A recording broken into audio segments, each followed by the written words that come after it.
बिस्मिल्लाहिर्रहमानिर्रहीम अस्सलाम वालेकुम वरहमतुल्लाहि वबरकातुहू। डियर स्टूडेंट्स, आज इंशाअल्लाह ताला अपने लेसन नंबर 57 डिस्कस करेंगे और इसमें हम लोग डिटेल मार्किंग करेंगे अपने क्वेश्चंस की। बुक के अंदर से मैं आपको आज पॉइंट आउट करवाऊंगा कि आपने क्या क्या चीज़ें एज अ शॉर्ट याद करनी है, क्या क्या पॉइंट एज अ लॉन्ग आप लोगों ने याद रखने हैं, कौन से क्वेश्चन शॉर्ट हैं, कौन से लॉन्ग हैं। अपनी साइड इन्फॉर्मेशन से हमने कौन कौन से MCQs जो हैं वो उनको भी पॉइंट आउट करना। तो सारी डिटेल इंशाअल्लाह ताला आज हम इस लेसन के अंदर डिस्कस करेंगे। So this is the lesson about the detailed marking of questions from the book. So let's come on to the first page of the book and then we'll start it. This is chapter number 7 और अगर chapter number 7 के first topic की तरफ अगर हम move करें student, तो यहाँ पर सबसे पहले नंबर पे हम लोगों ने डिस्कस किया था काइनेटिक मॉलिक्यूलर मॉडल को। तो यहाँ पर इसका मतलब है कि हमारा सबसे पहला शॉर्ट क्वेश्चन ये होगा काइनेटिक मॉलिक्यूलर मॉडल के important features, and then after it we have to learn about some definitions of solid, liquid and gases which are the matters exist in nature. Solid की, liquid की, gas की और plasma की, ये 4 हमारे पास different states of matter थी जिनको हम डिस्कस करेंगे। सॉलिड की डेफिनेशन स्टूडेंट आप याद करेंगे, उसकी एग्जांपल साथ मेंशन करेंगे। अच्छा, इसी तरह से इसकी डेफिनेशन के अंदर से ही आप इसकी प्रॉपर्टीज़ भी बना सकते हैं। फॉर एग्ज़ाम्पल इसकी बहुत ही सिंपल सॉलिड की डेफिनेशन जो है वो आप मेंशन कर सकते हैं कुछ इस अंदाज़ के अंदर। Solid have the fix shape and volume, simple, ठीक है। तो ये उसकी डेफिनेशन बना सकते हैं। और इसी तरह से आप कोई भी एक इसकी एग्जांपल दे सकते हैं। इसके अंदर आपको कुछ इसकी प्रॉपर्टीज़ मिलती हैं, जैसे for example the molecules are held close together, they have the strong force of attraction between them, they vibrate about its mean position. तो ये डिफरेंट पॉइंट्स, यानी कि देखें solid have fix shape and volume definition हो गई, their molecules held together ये property हो गई, फिर strong force of attraction property होगी, vibrate about their mean position property हो गई। इसी तरह कोई एक एग्जांपल आप सॉलिड की दे सकते हैं, आयरन दे सकते हैं, गोल्ड दे सकते हैं, कुछ भी। तो यानी कि इन चारों में से कोई भी डेफिनेशन अगर आपसे पूछ ली जाए तो आपके पास 3 चीज़ें बताना ज़रूरी हैं, डेफिनेशन, प्रॉपर्टी और एग्जाम्पल। इसी तरह से स्टूडेंट लिक्विड की थी और लिक्विड के बाद गैसेस की। लिक्विड के लिए हम डेफिनेशन बहुत ही सिंपल रखते हैं, जैसे for example liquid does not have the fixed shape but have a fixed volume. ये इसकी प्रॉपर डेफिनेशन होगी और इसी के साथ आप इसकी प्रॉपर्टीज़ इसके पैराग्राफ में से कंक्लूड कर सकते हैं। जैसे फॉर एग्जांपल जो ऊपर हम लोगों ने 3 पॉइंट डिस्कस किए थे सॉलिड में, वही इसमें कर सकते हैं। They have the molecules are not held close together, they not have a strong force of attraction between them, या हम ये लिख सकते हैं कि जी they have the weaker force of attraction between them. और इसी तरह से हम एक पॉइंट और लिख सकते हैं, दे मॉलिक्यूल्स ऑल्सो भी vibrate about its mean position. फिर हम ये लिख सकते हैं the volume of certain amount of liquid remains the same but because it can flow. So ये भी इसकी प्रॉपर्टी है कि liquid can flow, liquid flow कर सकता है। तो इस पैराग्राफ में से आपको ये 3-4 डिफरेंट पॉइंट्स जो हैं वो मिल जाते हैं। गैसेस के लिए भी सेम स्टूडेंट वही 3 पॉइंट। सबसे पहले तो आप इसकी डेफिनेशन में लिखेंगे gases such as air have no fix shape और वॉल्यूम, ये डेफिनेशन होगी। इसी तरह फिर आप इसके बारे में बात करेंगे। सबसे पहला पॉइंट जो हमने डिस्कस किया था इनके अकॉर्डिंग वो ये कि देयर मॉलिक्यूल्स के दरमियान हमारे पास गैप्स कितना है। तो हम यहाँ पर कहेंगे कि there molecules does not have strong molecular forces between them, या ये भी लिख सकते हैं कि बहुत ज़्यादा वीक हमारे पास इनकी फोर्स ऑफ अट्रैक्शन है इनके दरमियान। इस तरह के 3-4 पॉइंट हमें मिल सकते हैं। They molecules have random motions, ठीक है। इसी तरह the gases are much lighter than the solids, ये भी पॉइंट मिल सकता है। इसी तरह the molecules of gas are constantly striking the walls of container, the gas exerts pressure. तो ये इस तरह के डिफरेंट पॉइंट्स आपको मिल सकते हैं। फिर लास्ट में इंपॉर्टेंट पॉइंट है डेफिनेशन का, प्लाज्मा का। प्लाज्मा की डेफिनेशन आप याद करेंगे, this is the fourth state of matter and the ionic state of matter is called the plasma. तो इस तरह की डेफिनेशन आप यहाँ से कंक्लूड करके इसके एग्जाम्पल भी मेंशन कर देंगे। आयोनिक के अंदर आप लोग स्टूडेंट जो है यानी कि प्लाज्मा की स्टेट के अंदर जो इसकी एग्जाम्पल आप वो आप सिंपली लिख सकते हैं लावा। इसके बाद आता है स्टूडेंट पेज नंबर 147 पर डेंसिटी, और डेंसिटी की आपको डेफिनेशन याद रखनी है, फार्मूला याद रखना है और यूनिट याद रखना है। नेक्स्ट पेज पर है pressure. You must have to learn the definition of pressure, formula of pressure, unit of pressure on the top of the next page, page number 149। इसी तरह से then again you must have to learn about the definition of atmospheric pressure, और इसकी definition मैं repeat कर देता हूँ student, the pressure exerted by the atmosphere is called atmospheric pressure. This is very simple.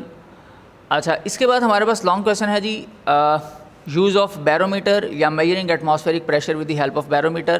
तो ये स्टूडेंट बैरोमीटर की diagram है, ये उसकी कंप्लीट डिटेल है। डिटेल के अंदर आप सबसे पहले नंबर पे एटमॉस्फेरिक प्रेशर को डिफ़ाइन करेंगे, फिर बैरोमीटर की आप कंस्ट्रक्शन बताएंगे, फिर आप इसकी वर्किंग बताएंगे और साथ ही एटमॉस्फेरिक प्रेशर जो मेजर किया गया उनकी रीडिंग्स बताएंगे। यानी कि we need the 76 centimetre tall mercury tube and the pressure measured by the 76 centimeter of the mercury column is nearly 101300 Newton पर मीटर स्क्वायर। ये वैल्यूज़ कुछ आप यहाँ पर मेंशन करेंगे। इसी तरह आप ये पॉइंट मेंशन करेंगे कि हमने सिर्फ मरकरी की ही क्यों बनाई, हम वाटर क्यों यूज़ नहीं कर सकते, जस्ट बिकॉज के जो है वाटर इज़ 13.6 टाइम्स लेसर, यानी कि डेंसर कम होता है। Mercury is 13.6 time denser then water, यानी कि मरकरी ज़्यादा डेंस होती है वाटर से रेलेवेंट। अच्छा, इसी तरह से ये पॉइंट जब आप पॉइंट आउट यहाँ पर कर लेते हैं तो फिर उसके बाद जो है वो आपको आपने ये बताना है कि अगर हम वाटर मरकरी यानी कि मरकरी की जो हम लोग यहाँ पर ट्यूब या बैरोमीटर यूज़ करते हैं उसकी हाइट 76 सेंटीमीटर अप्रॉक्सीमेटली चाहिए, और अगर आप यूज़ करते हैं वाटर बैरोमीटर तो उसके लिए आपको तकरीबन जो है वो 10 मीटर की जो है वो हाइट चाहिए। तो ये यहाँ पर डिस्कशन भी आपने करनी है। अच्छा, वेरिएशन इन एटमॉस्फेरिक प्रेशर के लिए मैंने कुछ जनरल इन्फॉर्मेशन आपके साथ शेयर की थी, जिसमें मैंने आपको ये बताया था कि फॉर एग्ज़ाम्पल कि अगर आप यहाँ पर एटमॉस्फेरिक प्रेशर की वेरिएशन को डिस्कस करना चाहें तो इसका मतलब ये है कि आपके एटमॉस्फेयर के अंदर क्या क्या चेंज आते हैं एटमॉस्फेरिक प्रेशर के चेंज के साथ।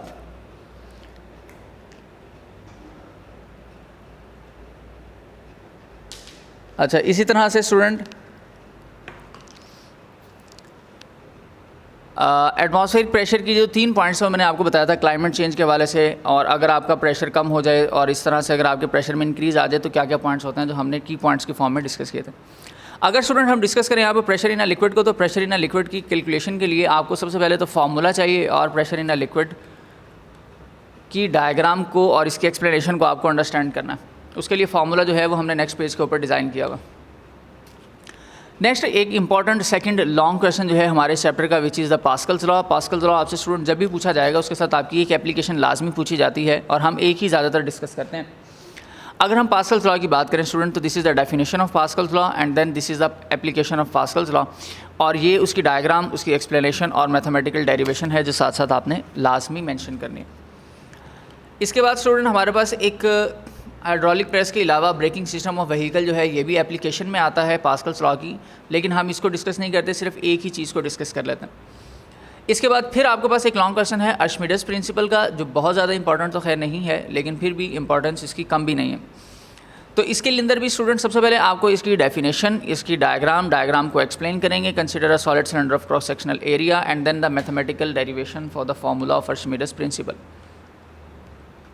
इसके बाद density of an object. Student ये एक कंपैरेटिव डेंसिटी का हमारे पास फार्मूला था जो हमने कैलकुलेट किया था कि अगर वाटर के अंदर हम कोई भी ऑब्जेक्ट ऐड करते हैं तो उसकी डेंसिटी क्या होगी और अगर वाटर से बाहर हो तो उसकी डेंसिटी क्या होगी। उस चीज़ को डिस्कस करने के लिए हमने ये वाला फार्मूला जो है वो यहाँ पर ड्राइव आउट किया था, जो आपके न्यूमेरिकल्स में आपके लिए बहुत ज़्यादा हेल्पफुल रहेगा। ये आपने फार्मूला याद रखना है। इसके बाद प्रिंसिपल ऑफ फ्लोटेशन की डेफिनेशन याद रखेंगे। शिप्स एंड सबमरीन की जो कंस्ट्रक्शन और वर्किंग एरिया है सबमरीन का वो इसमें लिखा है, शिप्स का वर्किंग एरिया इसमें लिखा है। स्टूडेंट ये 2 पैराग्राफ आपने याद रखने हैं। इंडिविजुअली एक्सरसाइज के शॉर्ट क्वेश्चंस के अंदर भी इनके बारे में पूछा गया। इलास्टिसिटी, डेफिनेशन ऑफ इलास्टिसिटी आप याद करेंगे। स्ट्रेस की डेफिनेशन, इसका फार्मूला, इसका यूनिट याद करेंगे क्योंकि stress is just belongs to the pressure simply. तो स्ट्रेस का फार्मूला इस साइड पर आपको स्टूडेंट स्टार्ट में इसका यूनिट मिलता है। Then you have to learn about the strain, the comparison of such a change caused by the stress with the original length, volume और shape is called the strain. Definition strain की होगी, फिर tensile strain की definition होगी। If stress produces the change in length of an object then the strain is called the tensile strain. इसी तरह से tensile strain का फिर फॉर्मूला भी आपको याद करना है। एंड टेंसाइल स्ट्रेन या only strain has no unit. Hooke's law, इसकी डेफिनेशन और फार्मूला आप सिंपल याद रखेंगे शॉर्ट क्वेश्चन में। और लास्ट में स्टूडेंट आपके पास है यंग्स मॉडुलस, और यंग्स मॉडुलस कम्प्लीटली ये आपके पास जो है वो एक लॉन्ग क्वेश्चन है। इसके अंदर स्टूडेंट आपको डेफिनेशन याद रखनी है सबसे पहले, उसके बाद आप डायग्राम ड्रॉ करेंगे जो हमने अपने लेसन के अंदर की थी, उसको एक्सप्लेन करेंगे यहाँ से यहाँ तक फर्स्ट पैराग्राफ में, और फिर मैथमेटिकल डेरिवेशन आप फार्मूले की जो है वो करेंगे कैलकुलेशन और उसका यूनिट मेंशन करेंगे और आपका ये लॉन्ग क्वेश्चन भी ख़त्म हो गया। तो इनडायरेक्टली इसके अंदर आपके पास जो लॉन्ग क्वेश्चंस बनते हैं मैं फिर से रिपीट कर देता हूँ स्टूडेंट। सबसे पहले नंबर पे एटमॉस्फेरिक प्रेशर की measurement with the help of barometer, second Pascal's law, Archimedes principle और यंग्स मॉडुलस। यंग्स मॉडुलस जो है वो बहुत ज़्यादा इंपॉर्टेंट है और पास्कल्स लॉ ज़्यादा इंपॉर्टेंट है। बाकी दो जो हैं इंपॉर्टेंस उनकी भी है, उनको भी इग्नोर नहीं करना। उम्मीद है कि आपको आपके क्वेश्चंस की डिटेल जो है वो मिल चुकी होगी। इसीलिए एक पॉइंट और सिर्फ याद रख लीजिएगा स्टूडेंट यहाँ पर कि आपने ये जो साइड कॉलम है इसमें से चंद एक की वैल्यूज़ याद रखनी है, क्योंकि आपसे एग्जाम्पल्स के तौर पर किसी भी ऑब्जेक्ट की या वैल्यू की जो यंग्स वैल्यू है यंग्स मॉडुलस की वो पूछी जा सकती है। इसी तरह हुक्स लॉ के अंदर भी या इलास्टिसिटी के अंदर भी हमारे पास कुछ वैल्यूज़ बनती हैं, वो आपने जहन में रखनी है एग्जाम्पल के लिहाज से। अच्छा, यहाँ पर एक हमने ऑब्जेक्ट डिस्कस नहीं किया स्टूडेंट, ये हमारे पास एक हाइड्रोमीटर होता है। हाइड्रोमीटर हम लोग डिस्कस करते हैं या यूज़ करते हैं उस वक्त जब हमने किसी भी ऑब्जेक्ट की ख़ास तौर पर लिक्विड की डेंसिटी को मेजर करना हो उसके अकॉर्डिंग। तो इसकी डेफिनेशन भी आपसे पूछी जा सकती है शॉर्ट के अंदर और इसको आपने याद रखना है। इस हाइड्रोमीटर को हम एक और नाम देते हैं एसिडोमीटर का, और आई थिंक सो कि इसके अलावा कोई एक्स्ट्रा चीज़ नहीं है जो हमारे लिए प्रॉपर और डिस्कस करना ज़रूरी हो। तो उम्मीद है स्टूडेंट आपको आपके क्वेश्चंस के आंसर्स मिल चुके होंगे। और लास्ट में स्टूडेंट एक और की पॉइंट जो हमारे पास मिस हुआ वो ये कि इस कॉलम से डेंसिटी ऑफ वेरियस सब्सटेंसेस के अंदर से आपने कुछ वैल्यूज़ याद रखनी है, जिसमें जो आपके न्यूमेरिकल्स में बहुत ज़्यादा हेल्पफुल है। जिसमें सबसे पहले नंबर पे आपको याद रखना है एयर का, आइस, वाटर, ये दोनों तो ख़ास तौर पर बहुत इंपॉर्टेंट हैं। फिर एलुमिनियम का और मरकरी का। ये कुछ की पॉइंट्स मैं आपको बता रहा हूँ स्टूडेंट, ये आपने ख़ास तौर पर जो है वो इनकी वैल्यूज़, इनकी डेंसिटीज़ जो हैं वो याद रखनी है, क्योंकि अक्सर न्यूमेरिकल्स के अंदर इनकी डिटेल या इनकी वैल्यूज़ नहीं बताई जाती, लेकिन हमने कैलकुलेशन जो है वो इसकी करनी होती है। तो वहाँ पर ये आपके लिए बहुत ज़्यादा हेल्पफुल साबित हो सकते हैं। उम्मीद है आपको आपके क्वेश्चंस के आंसर्स मिल चुके होंगे। बेटा नेक्स्ट लेक्चर तक के लिए इजाज़त दीजिए। अल्लाह हाफ़िज़ नासिर।